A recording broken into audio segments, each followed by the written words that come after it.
Hello, everybody. My name is Kyle Chambers, and I'm here today with Will Jackson, and he is the owner and head coach of Team Freestyle. Thanks for joining the show today, Will. Thanks for having me, Kyle. And before we get started, I just want to tell you congratulations on the success of your podcast. I've seen like lots of heavy hitters on here, so clearly you're doing a great job. So hats off to you. Thank you very much, sir. So, how did Team Freestyle get its start?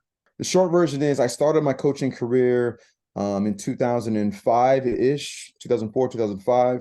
I started with one student, and that student was Jacob Ellis. Some of you guys know who that is.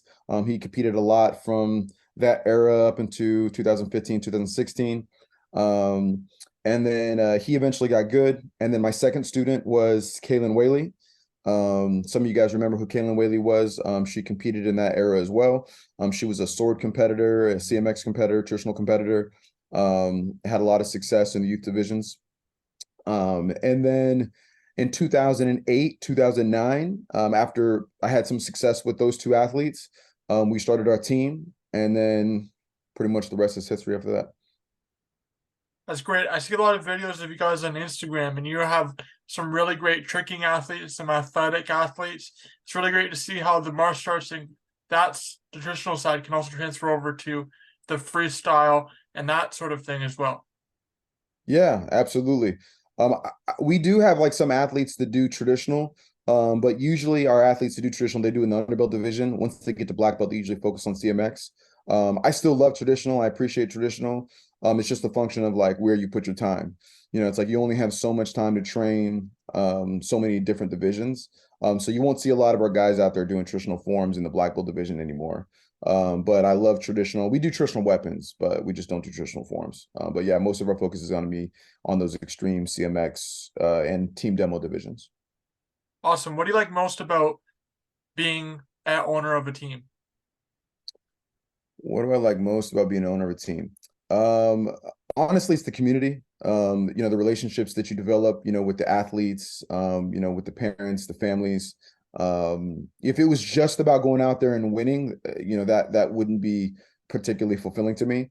But it's the fact that we create these lifelong memories and have these truly magical experiences going through the highs and lows with these kids and with these families that's particularly transformative.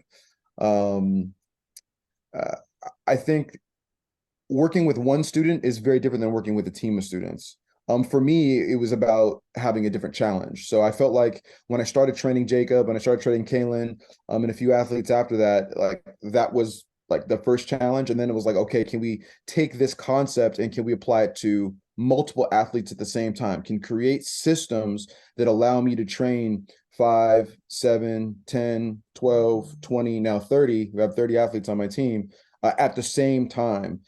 So for me, it was about the community, but also that added challenge of can we take these systems and apply them to multiple athletes to try to create an entire squad of really talented competitors. And that's ultimately what we had some success doing.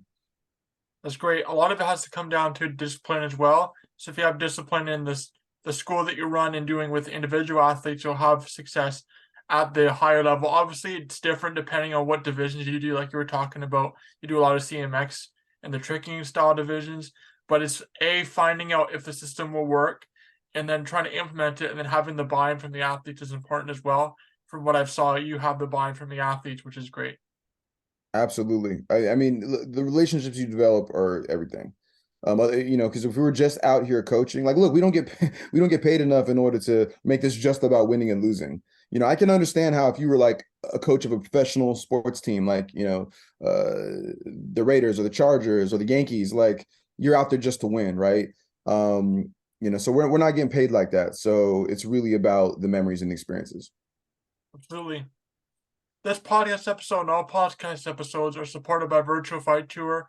For more information about what they have going on, check them out on Facebook and on Instagram at Virtual Fight Tour. Thank you for joining the show today, Will. Yeah, absolutely. I'm pleasure to be here. This has been KC Sports Talk the podcast with Kyle Chambers.